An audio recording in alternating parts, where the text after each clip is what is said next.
مرشدوں کو یاد کرتا ہوں, ان کے اس فیض کو یاد کرتا ہوں جنہوں نے وہ فیض دیا, وہ علم بخشا, وہ نور دیا, اور ان کی نسبت سے وہ چیزیں ملی جو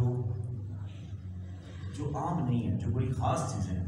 اور آج آپ کو وہ چیزیں بتاؤں گا کہ جو آپ پہلی دفعہ سنیں گے. آپ نے بہت بیان سنتے ہیں, سارا کچھ ہے, لیکن دیکھیں مرشدوں کی جب کسی ولی کی نگاہ آتی ہے تو چیزیں کیسے بدل جاتی ہیں. مولانا روم فرماتے ہیں کہ انسان کی جو اصل ہستی ہے وہ اس کی سوچ ہے, باقی صرف گوشت اور ہڈیاں ہیں. اسی کو حضرت علی فرماتے ہیں کہ اگر ایمان کو ایک لفظ میں ڈیفائن کیا جائے یا بتایا جائے تو ایمان کیا ہے؟ ایمان آپ کی سوچ کا نام کیا ہے؟ ایمان. اب دیکھیں ہمارے پاس دو ادارے ہیں, ہمارے پاس ایک اسکول ہوتے ہیں اور ایک مدرسے ہوتے ہیں. آپ کو بتاتا ہوں کہ اسکول کیا کرتے ہیں. اسکول آپ کی اس سوچ کو ختم کر دیتے ہیں. اسکول میں بچہ جو ہوتا ہے وہ کتنا عرصہ گزارتا ہے؟ 16 سال گزارتا ہے. اسکول صرف 3 کام کرتا ہے, صرف 3 کام. پہلی چیز دیکھیں اسکول کیا کرتا ہے. اسکول میں بچے صرف میمورائزیشن کرتے ہیں, رٹا لگاتے ہیں, پریزنٹیشن کرتے ہیں. پریزنٹیشن یعنی چیزیں لکھ کے اس کو وہ کرنا, اور رٹلائزیشن ہے, میموری ہے, پریزنٹیشن, یہ چیزیں ان پہ کام ہوتا ہے. سوچنے سمجھنے پہ کام, یعنی اگر یہ کہا جائے بچوں کو, یہ کہا جائے کہ ان کو زندگی میں جو مسائل آتے ہیں ان کا سامنا کرنا ان کو نہیں آتا, رشتے کیسے بناتے ہیں, ادب کیا ہوتا ہے, یہ چیزیں بالکل نہیں پتہ. تو ہمارے پاس ایک ہی اس کا پاکستان میں اگر اس نظام کو دیکھا جائے تو صرف ایک ہی نظام ہے جس نظام میں آپ بیٹھے ہوئے ہیں. یہاں پر کیا ہوتا ہے, یہاں پر سوچ کو اور سوچ کے جو گنجل ہوتے ہیں ان کو کیا کیا جاتا ہے؟ ٹھیک کیا جاتا ہے. اب آپ کو ایک چیز بتاتا ہوں, جب سوچ نہیں ہے, سوچ کو کیسے یہ اسکول ختم کر دیتے ہیں. آپ اسکولوں سے نکلتے ہوئے بچوں کو دیکھیں, آپ پڑھے لکھے انسانوں کو دیکھیں, اس پڑھے لکھے انسان کے پاس وہ عقلی بات نہیں ہوگی, اس کے پاس نفسی بات ہوگی, لیکن عقلی بات, دلیل والی بات, رسول کی بات, نبی کی بات اور نبی کا فہم نہیں ہوگا. وہ اس وقت بھی سوچے گا کہ یار یہاں پہ کیا کرنا چاہیے.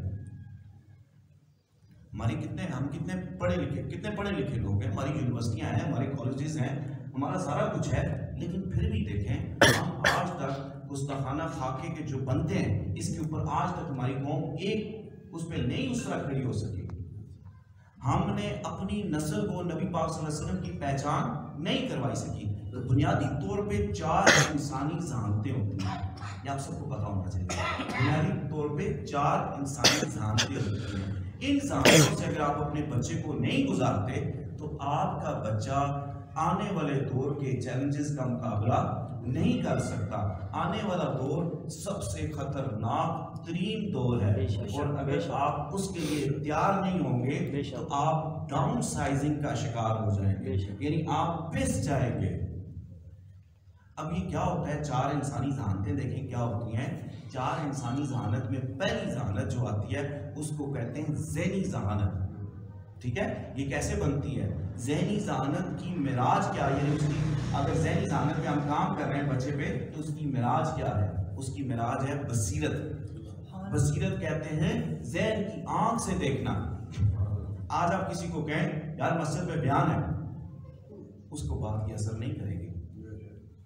اس کا اگلا نقصان کہ کانوں کا بھی کیا ہوتا ہے, کانوں کی بھی عقل ہوتی ہے. کانوں کی عقل یہ ہے کہ آپ فہم کی بات کو سمجھ سکیں, آپ اپنے فائدے کی بات کو آپ کو سمجھ سکیں. ہمارے مرشد ایسی ہستی تھے, اس محلے کو اس کی پہچان نہیں تھی. ان کا ذہنی ادراک اتنا اونچا, اتنا اعلیٰ تھا کہ ان کی بات کو کوئی سمجھنے والا نہیں تھا. وہ اس فہم پہ بات کیا کرتے تھے, اتنا ان کا فہم تھا. تو میں آپ سے بات کر رہا تھا کہ ذہنی ذہانت کی جو معراج ہے وہ کیا ہے کہ ہمیں بصیرت ملے, ذہن کی آنکھ ملے. ذہن کی آنکھ سے آپ دیکھ سکیں کہ کیا ہو رہا ہے, کیا آنے والے دور میں ہوگا. یہ ساری یہ ہوتے ہیں. پھر اس کے بعد اگلی چیز ہوتی ہے ایموشنل انٹیلیجنس, اس کو کہتے ہیں. جذباتی ذہانت. جذباتی ذہانت کیا ہوتا ہے؟ یہ ریلیٹ کرتا ہے یہ آپ کے جذبے کے ساتھ، آپ کے رشتوں کے ساتھ، آپ بات کیسے کرتے ہیں، آپ معاملات کو کیسے ڈیل کرتے ہیں، آپ کے پاس آپ اپنے غصے کو کیسے ڈیل کرتے ہیں. آپ سے ایک بات پوچھتا ہوں، سوال ہے، کیا آپ کو نیگیٹیوٹی کو ڈیل کرنا آتا ہے؟ کیا آپ کو اگر کوئی دیکھیں ہماری بچیوں کو، خاص کر بچیوں کو یہ بتایا ہی نہیں جاتا کہ انہوں نے نیگیٹیوٹی کو ڈیل کیسے کرنا ہے، منفی رویوں کو کیسے ڈیل کرنا ہے، منفی بات کو کیسے ڈیل کرنا ہے، معاملات کو کیسے ڈیل کرنا ہے. تو یہ ساری چیزیں کس میں آتی ہیں؟ جذباتی ذہانت میں، جس سے ہمارے اسکول کیا ہوتے ہیں، ان کو پتہ ہی نہیں ہوتا کہ یہ چیز کیا ہے، کیونکہ ہمارے اسکول کا سارا فوکس کس پہ ہوتا ہے؟ رٹے پہ. اور معاشرے میں جو سب سے زیادہ جو چیز ہے اس کا نام ہے ڈگری فوبیا. آپ کے پاس جب تک آپ کے ذہن میں یہ ڈال دیا گیا ہے کہ جب تک ڈگری نہیں ہوگی، اصل چیز کیا ہے؟ ڈگری. اور ہماری ابھی باسیت قوم، ہماری مثال اس 12ویں مرغی کی طرح ہو گیا جس کے سامنے ساری مرغیاں کاٹی جا رہی ہیں اور وہ بس اس کو کچھ ہوتا ہی نہیں. ایسا ہی ہے. اگلی چیز ہوتی ہے جسمانی ذہانت. جسمانی ذہانت یہ ہے کہ ہم فزیکل ایکٹیو ہوں، ہمارے اندر نظم و ضبط آئے. دیکھیں اذان ہوئی، ہم اٹھ ہی نہیں سکتے. کام کے لیے کہیں، آپ اپنے گھروں میں بچوں کو دیکھیں کتنی دفعہ کہنا پڑتا ہے، کیا ایک بات پہ بات سنتے ہیں؟ ان کے اندر وہ پھرتی ہے، ان کے اندر وہ چستی ہے. نبی پاک صلی اللہ علیہ وسلم نے فرمایا ہے کہ بچپن کا کھیل کود بڑے ہو کر عقل و دانش کی دلیل ہے. ہم جو اسلام نے ہمیں کھیل بتائے ہیں، جو نبی پاک صلی اللہ علیہ وسلم نے کھیل بتائے، ان کھیلوں کا ہمیں شعور ہی نہیں ہے. دیکھیں کون کون سے کھیل، گھوڑ سواری. ذہنی معذور بچہ، اگر بچہ ذہنی معذور ہو، آٹسٹک ہو، تو اس کو گھوڑ سواری کروائیں، وہ آہستہ آہستہ بہتر ہونا شروع ہو جائے. گھوڑ سواری میں ہوتا کیا ہے؟ گھوڑ سواری میں یہ ہوتا ہے کہ گھوڑ سواری جب کی جاتی ہے تو آپ کا جو بلڈ سرکولیشن ہے وہ 5 ٹائم انکریز ہو جاتا ہے. کسی چیز میں آپ کسی ایکٹیویٹی کرنے سے بلڈ سرکولیشن اتنی زیادہ تیز، خون کی جو گردش ہے اتنی تیز نہیں ہوتی جتنی گھوڑ سواری سے ہوتی ہے. پھر تیر اندازی، نبی پاک صلی اللہ علیہ وسلم نے اس کا خصوصی بتایا کہ بچوں کو تیر اندازی سکھانی چاہیے. اب تیر اندازی کیا کرتی ہے؟ تیر اندازی اگر آپ بچوں کو تیر اندازی سکھاتے ہیں تو بچوں کے اندر جو چیز پیدا، فیصلہ کرنے کی قوت آتی ہے، نشانہ لگانے سے یہ چیز آتی ہے. پھر اس کے علاوہ تیراکی ہے. اور اسکول کے بارے میں آپ کو حدیث کا ایک چیز بتاؤں، نبی پاک صلی اللہ علیہ وسلم نے فرمایا جب تک 7 سال کا بچہ نہ ہو جائے اس کو نماز کا حکم بھی اس کے لیے نہیں ہے. تو اس کا مطلب یہ ہے کہ 7 سال تک آپ والدین، کیا یہاں پہ ہمارے معاشرے میں کیا ہے، 7 سال تک ہم بچے کا والدین اگر اس کو اسکول میں لے گئے تو بیڑا غرق ہو گیا اس کا، ٹھیک ہے. اور اگر اس کو گھر میں رکھا ہے تو گھر میں اس کو کمانڈیں دے دے دے کے اس کو بیڑا غرق کر دیا. چھوٹے بچوں کا اس کے ذہن میں پھر کوئی چیز. 7 سال ایسی چیز ہوتی ہے کہ بچے کی پوری شخصیت کس میں بنتی ہے؟ 7 سال میں بنتی ہے. 7 سال یہ وہ عمر ہوتی ہے جس میں آپ نے اپنے بچے کو بادشاہ بنانا ہوتا ہے. یعنی اس کے ساتھ جو بات آپ نے اس کو کوئی کمانڈ نہیں دینی ہوتی، تو اس کمانڈ سے بچے کیا ہوتے ہیں؟ ضائع ہو جاتے ہیں. پھر دوسری چیز آپ کو بتاتا ہوں، اگلی چیز آتی ہے، اس کو کہتے ہیں سول انٹیلیجنس. یعنی آپ کا ضمیر، کہ آپ کو اچھے یا برے کی پہچان ہونی چاہیے. یہ ساری چیزوں کی کیا ہوتی ہے؟ جڑ ہوتی ہے. ہمیں زندگی میں کوئی بتاتا ہی نہیں ہے کہ کیا چیز صحیح ہے اور کیا چیز غلط ہے. اس کے ساتھ، ان ساری چیزوں کے ساتھ ایک اور چیز جو ہے وہ یہ ہوتی ہے کہ ہمارے اوپر جو اسلام کے اوپر جو بیرونی طاقتیں ہوتی ہیں وہ کیسے کام کرتی ہیں؟ وہ ایسے کام کرتی ہیں کہ وہ آپ کو اچھائی سے دور کر دیتے ہیں. اچھائی کو آپ کے لیے اتنا کنفیوژن اس میں بنا دیتے ہیں کہ آپ کبھی اچھائی کی طرف جائیں گے نہیں. اور برائی کا لبادہ ایسا آپ کے وہ دینی لبادے میں ایسا وہ کیا جاتا ہے کہ اس کو سارے کیا کرتے ہیں؟ فالو کرتے ہیں. اب اصل جو چیز ہے وہ یہ ہے کہ جس سے میں نے شروع کیا کہ وہ چیز ہوتی ہے انسان کی سوچ. جب آپ کسی اہل علم کی مجلس میں آ کے بیٹھیں گے، صاحب قرآن کی مجلس میں آ کے بیٹھتے ہیں، تو آپ کی جو سوچ کے گنجل ہوتے ہیں ان میں کیا آتا ہے؟ وہ چینلائز ہوتے ہیں، وہ ٹھیک ہوتے ہیں۔ نفس کے گنجل اور نفس کے وار ایسے وار ہیں کہ اس کے وار کہاں سے آتے ہیں؟ آپ کی سوچوں سے آتے ہیں، اور یہ سوچیں جو ہوتی ہیں ایک دن میں جو دماغ میں خیال آتے ہیں یہ 66,000 خیال آتے ہیں، اور جس موشن میں جو رویہ آپ کے اوپر، آپ کا جو مزاج ہے، آپ کا دیکھیں مزاج کیسا ہے، آپ کا گرم مزاج، آپ خود اپنے مزاج کو دیکھیں، 16 مزاج ہوتے ہیں، ان 16 مزاج میں جس مزاج میں آپ زیادہ رہتے ہیں، مثال کے طور پہ آپ غصے میں اگر زیادہ رہتے ہیں تو اس غصے کا مطلب یہ ہے کہ آپ نے اپنے سیل کو ڈیمیج کر دیا ہے۔ اللہ تعالیٰ کی تخلیق میں کوئی کمی نہیں ہوتی۔ میں نے 22 سال معذور بچوں کے ساتھ کام کر کے 22 سال کا مغز یہ ہے کہ جتنے بھی بچے ہوتے ہیں ان میں اگر کوئی نقص آئے تو اس کی بہت ساری وجوہات ہوتی ہیں، لیکن ایک وجوہات میں اس کے والدین ہوتے ہیں۔ اب والدین کیسے ہوتے ہیں؟ خود آپ جس مزاج میں رہ رہے ہیں، آپ کا سیل، جیسے آپ اگر غصہ کر رہے ہیں، زیادہ غصہ کر رہے ہیں تو اس کا مطلب یہ ہے کہ آپ اپنے سیل کو خراب کر رہے ہیں، جس سیل نے آگے سے آپ کی نسل چلانی ہے۔ اب اسی طرح بچیوں کو دیکھیں، اب بچیوں میں اگر ہمارے جو عورتیں ہیں، بہنیں ہیں، ان کے اندر اگر نیگیٹیوٹی ہے، ان کو اگر اپنے گھر کے اور خاندان کے رشتوں پہ کمانڈ حاصل نہیں ہے، انگریز نے کیا کیا ہمارے ساتھ؟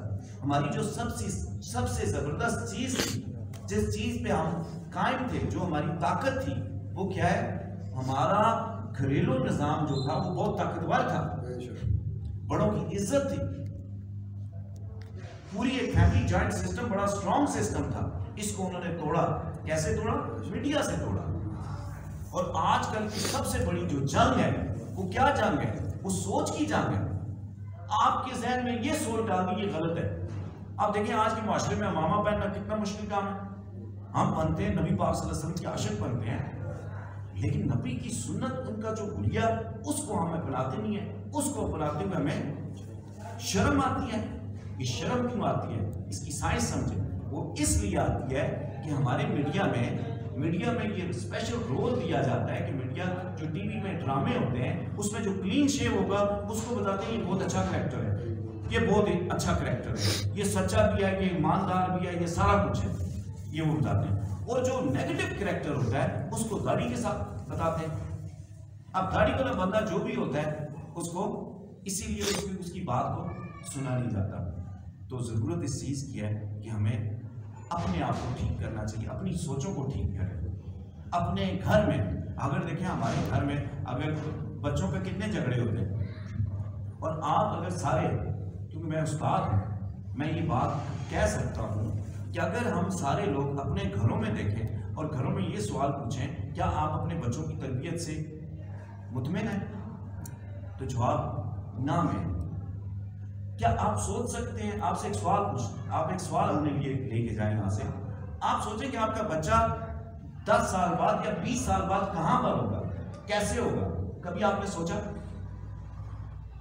میں 20 سال بعد کہاں پر ہوں؟ تو کسی نے بڑی پیاری بات کی تھی، انہوں نے کہا تھا کہ ہمارا مقام، ہماری جو حدیں ہوتی ہیں وہ وہیں پہ ہوتی ہیں جہاں تک ہم سوچتے ہیں۔ اور ان سوچوں کو دیکھیں، سجدے میں، ہماری سجدے میں، نماز میں دیکھیں کیسی سوچیں ہوتی ہیں۔ نماز میں ہمارے پاس رکسوئی ہوتی ہے۔ میرے مرشد پاک فرمایا کرتے تھے اتنی بلند ہستی ہیں، میں نے اپنی زندگی میں اپنے مرشدوں سے بڑی ہستی کو علم کے حوالے سے، عمل کے حوالے سے، بس کمائی اسی نے کی جو ان کی سنگت میں رہا، جس نے ان کو پہچانا اسی نے کمائی۔ وہ کیا فرماتے؟ انہوں نے ایک دفعہ بات فرمائی، وہ فرماتے تھے کہ کتنے عرصے سے نمازیں پڑھ رہے ہیں، وہ بچپن میں کسی نے نماز پڑھائی تھی، وہی نماز آج تک ہم پڑھ رہے ہیں۔ ہم نے کبھی اپنی نماز کے بارے میں سوچا ہے؟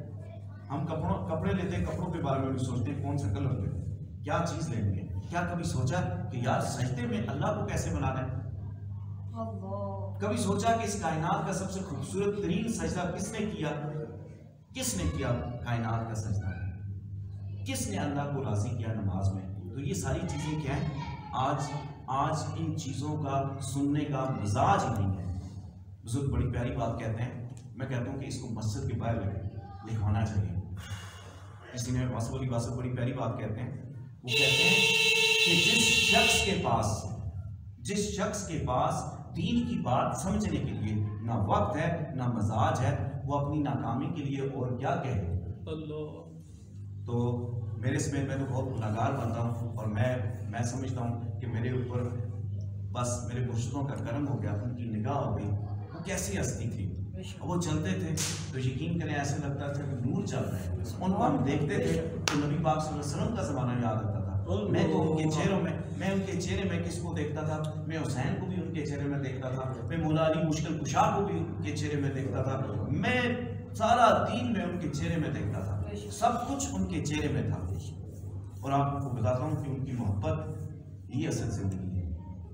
وہ ہمیشہ ہمارے آج بھی ان کے یہاں پر موجود ہوں. یہ بہت فیض والی جگہ ہے. اگر زندگی میں ان سے کوئی کمائی نہیں کر سکا تو ان کے باعث تو کمائی کرے نا. وہ کیسی ہستی تھے، وہ ایسی ہستی تھے کہ ایسی ہستی ہزاروں سالوں میں پیدا ہوتی ہے، اتنی بلند ہستی. اور دیکھیں ان کا جو قبر کشائی کا واقعہ ہوا، وہ واقعہ آپ لوگوں کے لیے تھا، ہمارے لیے تھا. ہمیں یہ بتانا تھا کہ آپ کے پاس کتنے سچے اونچے کتنے اعلیٰ، وہ جن کی یعنی میں آپ کو بتاؤں کہ ہمارے مرشد پاک کی جو سنگتیں تھیں، یعنی ایک دفعہ مجھے میری مالک مکان نے بتایا، انہوں نے صرف ایک دفعہ دیکھا، انہوں نے کہا میں آپ کے مرشد کے بارے میں آپ کو ایک بات بتاتی ہوں، اور وہ بات یہ ہے کہ آپ کے مرشد کے اوپر ایک وقت ایسا آتا ہے کہ اللہ اور ان کے درمیان کوئی پردہ آئے نہیں. ایسی ہستی تھی. اور اس سے بڑی کیا ہستی ہوگی، اس سے بڑی کیا ہستی ہوگی کہ جنہوں نے بے دینوں کو، جو دین سے مجھ جیسے جو ہزاروں میل دور تھے، جنہوں نے کبھی سدھرنا نہیں تھا، صرف ایک نگاہ سے ان کو وہ کر دیا. تو آج ان کی روح ہم سے سوال کرتی ہے، یہ سوال پوچھتی ہے کہ آپ کیا کر رہے ہیں. وہ کیا فرمایا کرتے تھے کہ اپنی پیدائش کا مقصد سمجھیں کہ اس دنیا میں کس لیے آئے ہیں، کیا کر رہے ہیں اور کہاں جانا ہے. تو بس میں تو آپ کو بتاؤں کہ میں تو ان کے عشق میں جیتا ہوں، ان کے پیار میں جیتا ہوں، اور میری پوری شخصیت ان کے گرد طواف کرتی ہے. میں نے جو ان کو پایا ایسا کسی کو نہیں پایا. ان کی محبت میں جیتے ہیں اور ان کی محبت میں ہی مریں گے انشاءاللہ. بس اسی چیز کے ساتھ میں بہت بہت شکریہ آپ سب.